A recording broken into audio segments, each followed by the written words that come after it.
એક સાયક્લોટ્રોનની દોલન આવૃત્તિ, સાયક્લોટ્રોનનો સિદ્ધાંત. તો સાયક્લોટ્રોનમાં ચુંબકીય ક્ષેત્રને લંબરૂપે વિદ્યુતભારિત કણ દાખલ થાય છે. એટલે એ કણ ઉપર જે ચુંબકીય બળ લાગે છે એના કારણે કણ સાયક્લોટ્રોનમાં વર્તુળમય ગતિ કરે છે. આ વર્તુળમય ગતિની જે આવૃત્તિ છે એ અહીં આપી દીધી છે, દોલનની આવૃત્તિ ન્યુ 10 મેગાહર્ટ્ઝ, એટલે 10 ગુણ્યા 10⁶ હર્ટ્ઝ. પ્રોટોન્સને પ્રવેગિત કરવા માટે કેટલું ચુંબકીય ક્ષેત્ર જરૂરી છે? ચુંબકીય ક્ષેત્રનું મૂલ્ય શોધવાનું છે. જો ડીશની ત્રિજ્યા 60 સેન્ટીમીટર હોય, સાયક્લોટ્રોનની અંદર બે પોલા અર્ધવર્તુળાકાર આકારની ડી હોય, ડીશ, એની અંદર સાયક્લોટ્રોનમાં એટલે કે એની અંદરના ભાગમાં વિદ્યુતભારિત કણ પ્રોટોન છે, ધન વિદ્યુતભારિત કણ છે, એ ગતિ કરતો હોય છે. તો ડી ની ત્રિજ્યા એટલે એ વિદ્યુતભારિત કણના ગતિપથની ત્રિજ્યા.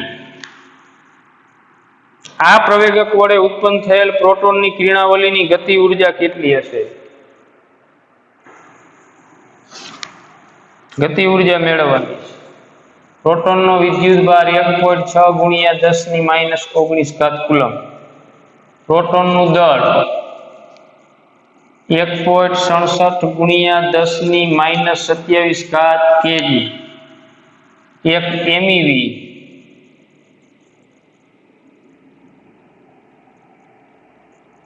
1 મિલિયન ઇલેક્ટ્રોન વોલ્ટ, એટલે 1.6 ગુણ્યા 10⁻13 જૂલ. ચલો આપણે શું મેળવવાનું કીધું છે? સાયક્લોટ્રોનની દોલન આવૃત્તિ 10 મેગાહર્ટ્ઝ. સાયક્લોટ્રોનની અંદર બે પોલા અર્ધવર્તુળ વડે અંદરનો અવકાશ બનેલો હોય છે. એ અંદરના ગોળાકાર અવકાશમાં ધન વિદ્યુતભારિત કણ છે એ વર્તુળમય ગતિ કરતો હોય.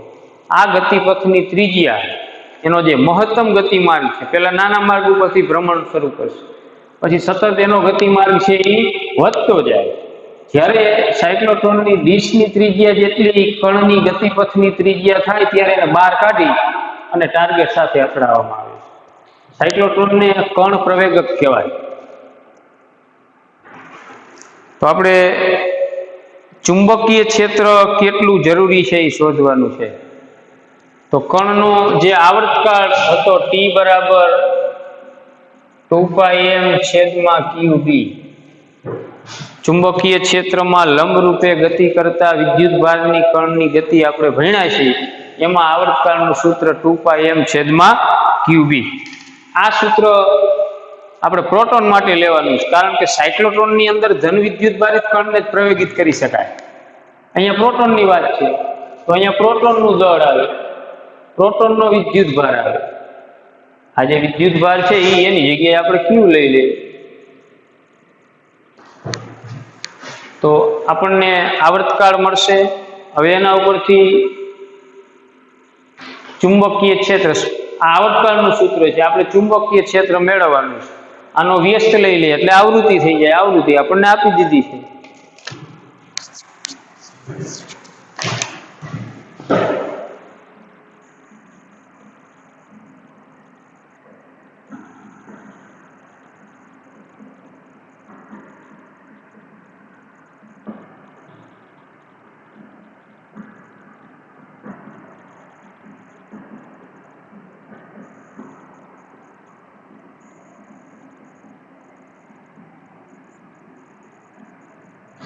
(2πm/qb). આને ઉલટાવી નાખીએ એટલે 1/t બરાબર qb/2πm/p. 1/t એટલે ન્યુ, qb/2πm/p. b ને સૂત્રનો કરતા બનાવો 2πm/p * ન્યુ છેદમાં q. બરોબર, આમાં કિંમત મૂકી દો. 2 એટલે 3.14 પ્રોટોનનું દળ 1.67 ગુણ્યા 10⁻27 ઘાત આવૃત્તિ 10 ગુણ્યા 10⁶ ઘાત હર્ટ્ઝ વિદ્યુતભાર Q એટલે પ્રોટોનનો વિદ્યુતભાર 1.6 ગુણ્યા 10⁻19 આનું તમે સાદુરૂપ આપશો એટલે 0.66 ટેસ્લા આવશે.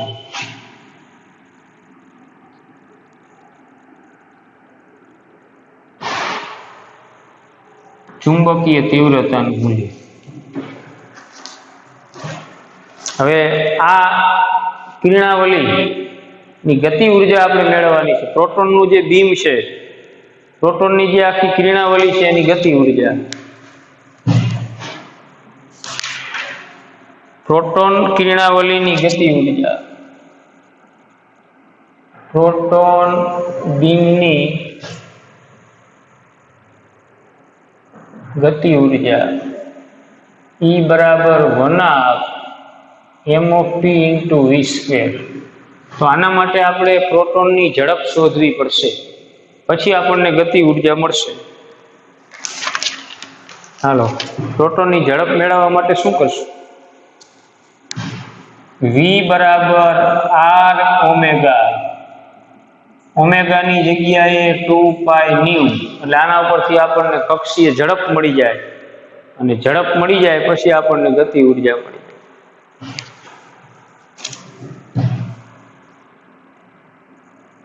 અહીં V બરાબર r ઓમેગા, r ઓમેગાની જગ્યાએ 2πν. ચલો, r ત્રિજ્યા કેટલી છે? 60 સેન્ટીમીટર, એટલે 0.6 મીટર. 60 સેન્ટીમીટર ને મીટરમાં ફેરવી નાખો એટલે 0.6.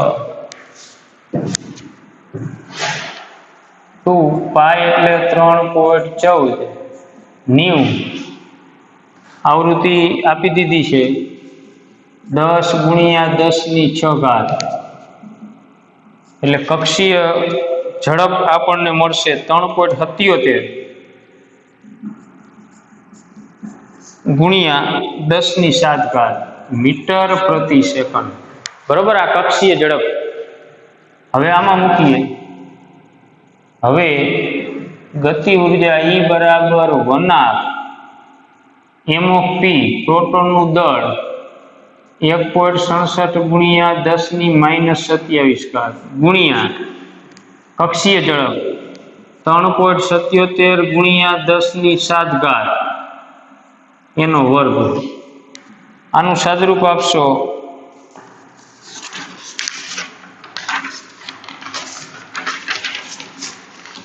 એટલે 11.87 ગુણ્યા 10⁻13 ઘાત જૂલ. બરોબર, આને ઈવીમાં ફેરવવાના છે. તો 11.87 ગુણ્યા 10⁻13 ઘાત અને 1.6 ગુણ્યા 10⁻19 ઘાત વડે ભાગો એટલે ઈવી થઈ જાય છે. તો 7.417 ગુણ્યા 10⁻6 ઘાત ઈવી એટલે MEV. 7.4 10⁻6 ઘાત એટલે મિલિયન મેગા MEV.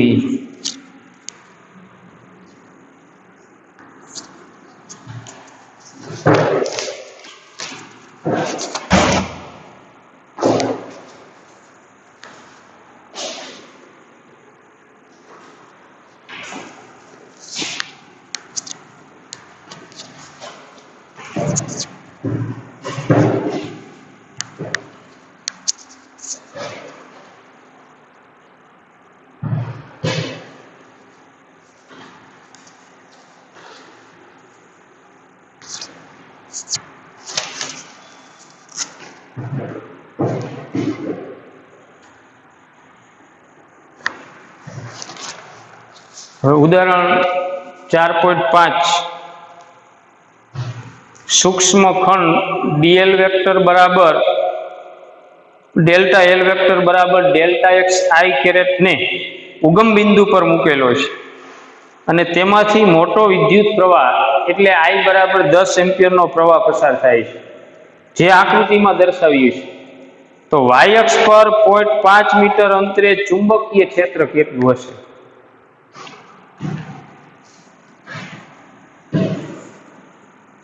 આ x અક્ષ,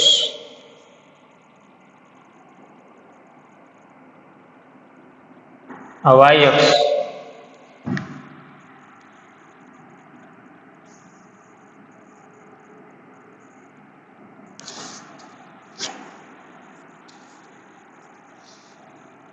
આ delta x.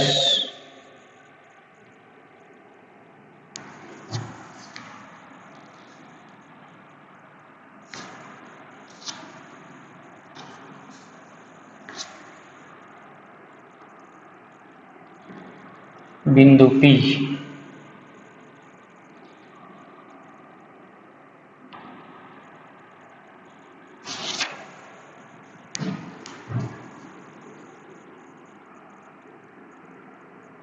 Delta l vector is equal to delta x into i caret. Delta l ની જગ્યાએ લંબાઈ ડેલ્ટા એક્સ, કારણ કે તારને એક્સ અક્ષ ઉપર મૂકેલો છે. એક્સ અક્ષની દિશાનો એકમ સદિશ આઈ કેરેટ છે. તો અહીંયા આમાં લખી શકાય ડેલ્ટા એલ આઈ કેરેટ, પણ ડેલ્ટા એલ એટલે સૂક્ષ્મ ખંડની લંબાઈ, જે ડેલ્ટા એક્સ બરાબર 1 સેન્ટીમીટર એટલે 10⁻² મીટર. અંતર r, સ્થાન સદિશ r નું મૂલ્ય 0.5 મીટર. પ્રવાહ I બરાબર 10 એમ્પિયર.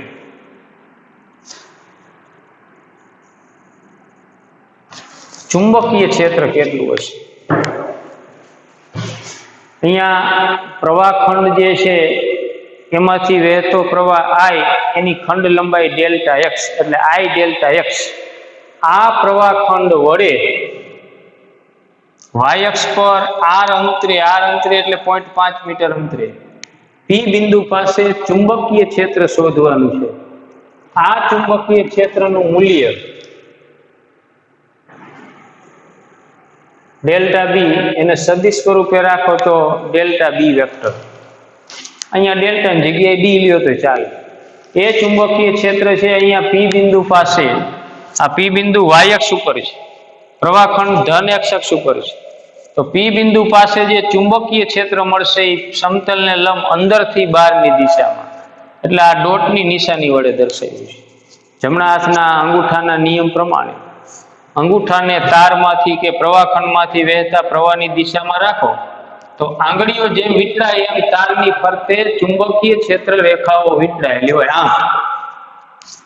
એટલે પી બિંદુ એ સ્પર્શક દોરો એટલે અંદરથી બહારની દિશામાં. હવે બાયો સાવરના નિયમ વડે આપણને સૂક્ષ્મ પ્રવાહખંડ વડે મળતું ચુંબકીય ક્ષેત્ર મળે.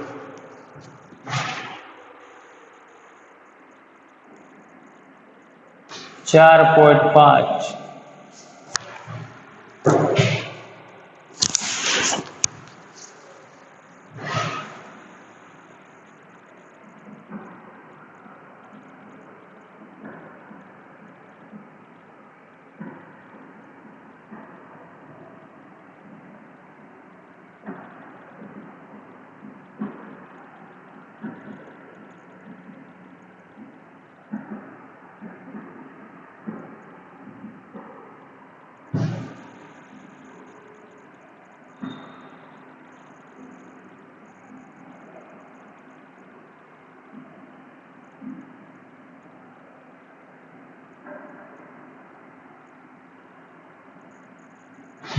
dB vector is equal to μ0/4 pi ideal vector cross r vector upon r cube.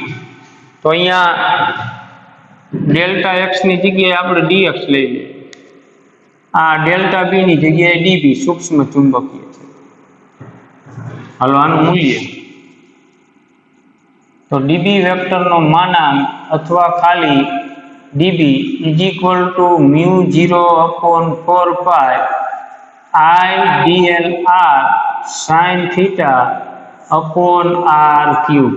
એક r ઉડાડી દો એટલે μ0/4 pi I d l sine pi by 2 upon r square. આ ડેલ્ટા એક્સ એટલે સૂક્ષ્મ ખંડ જે દિશામાં છે એ એક્સ અક્ષની દિશા છે. સ્થાન સદિશ આર ની ધન y અક્ષની દિશા છે. એટલે ડીએલ વેક્ટર અને આર વેક્ટર વચ્ચેનો ખૂણો પાઈ બાય 2. એટલે μ0 upon 4 pi IDL upon r square. μ0 upon 4 pi એટલે 10⁻⁻7. આઈ પ્રવાહ કેટલો છે? 10 એમ્પિયર. ડીએલ સૂક્ષ્મખંડની લંબાઈ કેટલી છે? 1 સેન્ટીમીટર એટલે 10⁻². અંતર આર 0.5 મીટર એનો વર્ગ. તો આ સદરૂપ આપશો એટલે 4 ગુણ્યા 10⁻8 ટેસ્લા. આ ચુંબકીય ક્ષેત્ર પાનાને લંબ અંદરથી બહારની દિશામાં છે.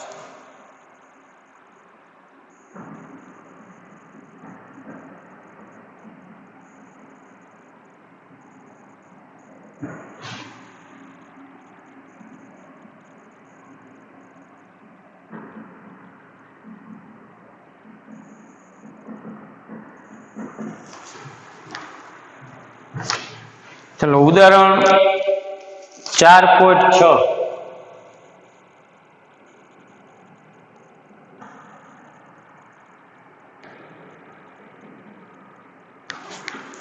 આકૃતિમાં દર્શાવ્યા મુજબ 12 એમ્પિયર વિદ્યુત પ્રવાહ ધારિત સીધા તારને 2 સેન્ટીમીટર ત્રિજ્યાના અર્ધવર્તુળાકાર ચાપમાં વાળ્યો છે.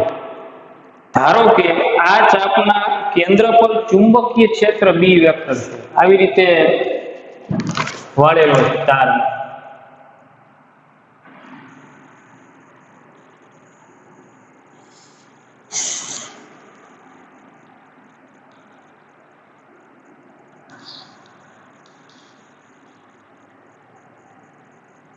આ કેન્દ્ર, આ એ,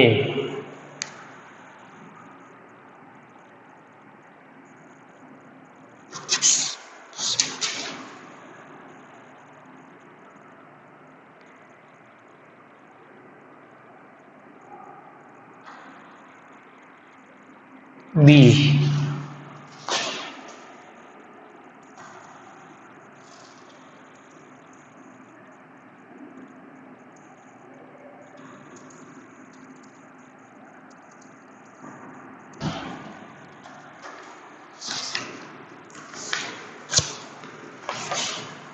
તો પેલું સીધા વિભાગો વડે ઉદ્ભવતું ચુંબકીય ક્ષેત્ર કેટલું હશે? આ જે બે સીધા વિભાગો છે, 1 આ 2 અને 3, 1 અને 3 આ જે સીધા વિભાગો છે એના વડે ઉદ્ભવતું ચુંબકીય ક્ષેત્ર. તો તારના પ્રવાહની દિશામાં કોઈ બિંદુ આવેલું હોય, દાખલા તરીકે આ તારમાંથી I જેટલો પ્રવાહ વહે છે, તો અહીંયા કોઈ બિંદુ આવેલું છે તો અહીંયા તાર વડે ઉદ્ભવતું ચુંબકીય ક્ષેત્ર હંમેશા શૂન્ય હોય. કારણ કે અહીંયા તમે પ્રવાહખંડ કલ્પી લો આઈડીએલ વેક્ટર અને આ બિંદુનો સ્થાન સદિશ આર વેક્ટર. આ બંને એક જ દિશામાં આવે, બે વચ્ચેનો ખૂણો 180 થાય, 0 થાય છે. એટલે પરિણામી ચુંબકીય ક્ષેત્ર શૂન્ય થાય. એ સીધા વિભાગો વડે ઉદ્ભવતું ચુંબકીય ક્ષેત્ર કેટલું હશે?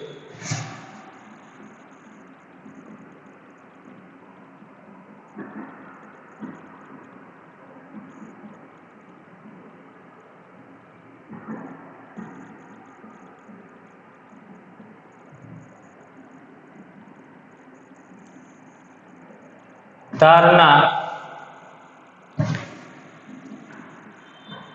સીધા વિભાગો વડે કેન્દ્ર O પાસે ઉદ્ભવતું ચુંબકીય ક્ષેત્ર 0 હશે. પછી બી, અર્ધવર્તુળાકાર ચાપને કારણે મળતા ચુંબકીય ક્ષેત્ર કરતા વર્તુળાકાર ગાળા વડે મળતું ચુંબકીય ક્ષેત્ર કઈ રીતે જુદું પડે છે અને કઈ રીતે તેને મળતું આવે છે? આ જે અર્ધવર્તુળાકાર ચાપ છે એના કારણે O બિંદુ પાસે જે ચુંબકીય ક્ષેત્ર મળે, જો આખું વર્તુળ હોત તો એના કારણે O બિંદુએ જે ચુંબકીય ક્ષેત્ર મળે એનાથી કઈ રીતે મળતું આવે છે, જુદું પડે છે, એ આપણે કહેવાનું છે.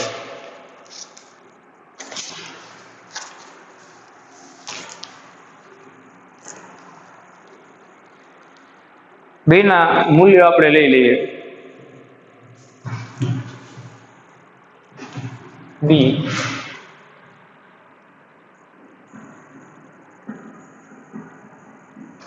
અર્ધવર્તુળાકાર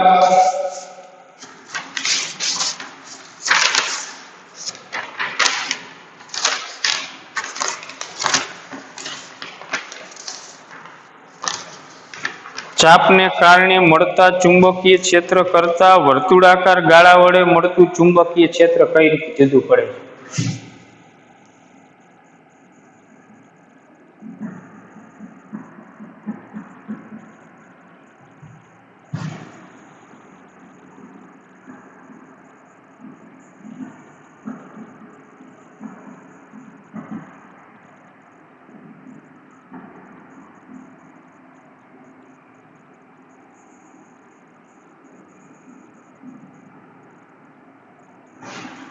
μ0 I θ/4 π r. બરોબર, આ સૂત્ર આપણે આગળ ભણી ગયા છીએ.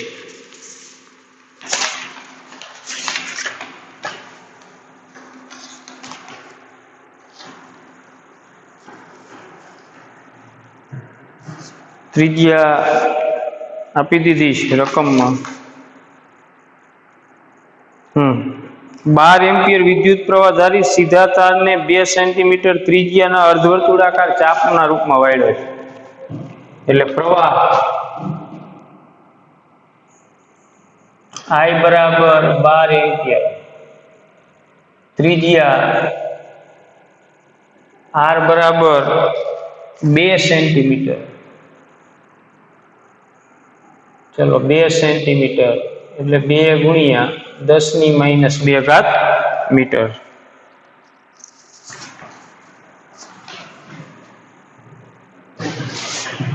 આખી રિંગ હોય તો એક આંટો ગણાય. એના વડે મળતું ચુંબકીય ક્ષેત્ર કેન્દ્ર પાસે μ0 I/2 π r. આપણે આ સૂત્ર ભણ્યા છે. રિંગના કેન્દ્ર પર ચુંબકીય ક્ષેત્ર μ0 I/2 r હશે. અને બીજી કોઈ પણ ચાપ હોય, r ત્રિજ્યા વાળી કેન્દ્ર સાથે θ ખૂણો બનાવતી ચાપ હોય, તો આ પ્રવાહધારિત ચાપ વડે કેન્દ્ર પાસે ઉદ્ભવતું ચુંબકીય ક્ષેત્ર μ0 I/4 π r. μ0 એટલે 4 π × 10⁻⁷ I/12. θ અર્ધવર્તુળ છે એટલે θ ખૂણો છે એ π 180 ડિગ્રીનો છે.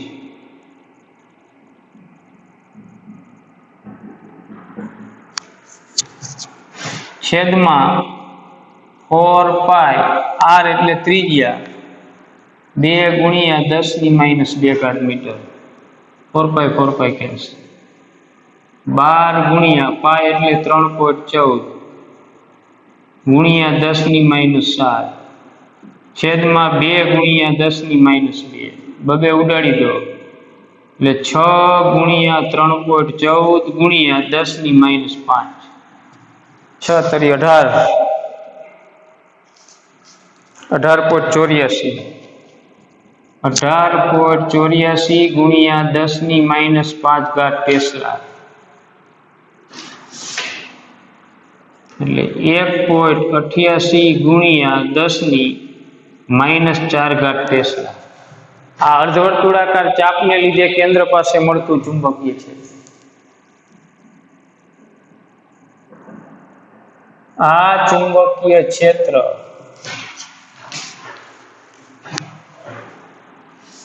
આંગળીઓને પ્રવાહ ગાળામાંથી વહેતા પ્રવાહની દિશામાં રાખો અંગૂઠો જે દિશામાં ગોઠવાય એ દિશામાં આ પ્રવાહગાળા વડે મળતું ચુંબકીય ક્ષેત્ર હોય. ચુંબકીય ક્ષેત્ર પાનાને લંબ રૂપે બહારથી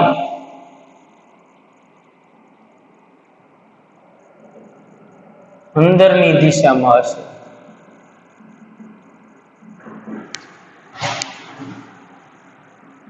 હવે અર્ધવર્તુળાકાર ચાપ નો હોય ને આખું વર્તુળ હોય.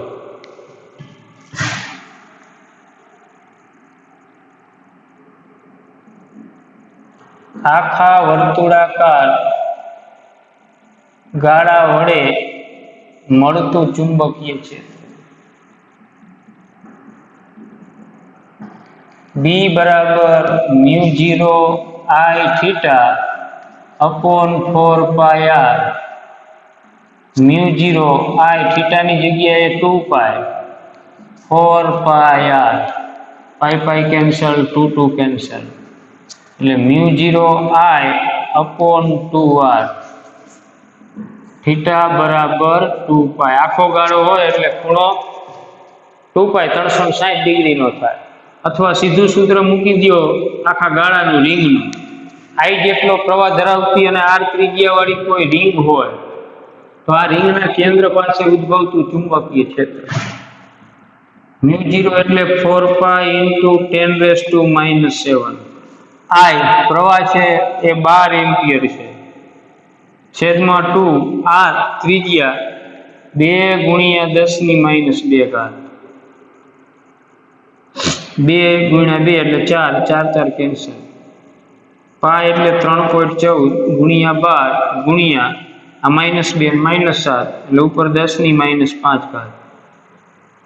આનાથી ડબલ 38.7 ગુણ્યા 10⁻⁴.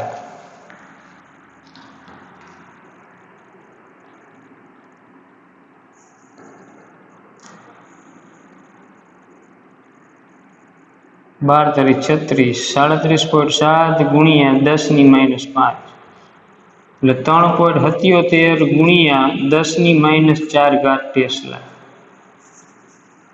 આ બેમાં શું ડિફરન્સ? આના કરતા ડબલ છે અને દિશા એની એ જ છે.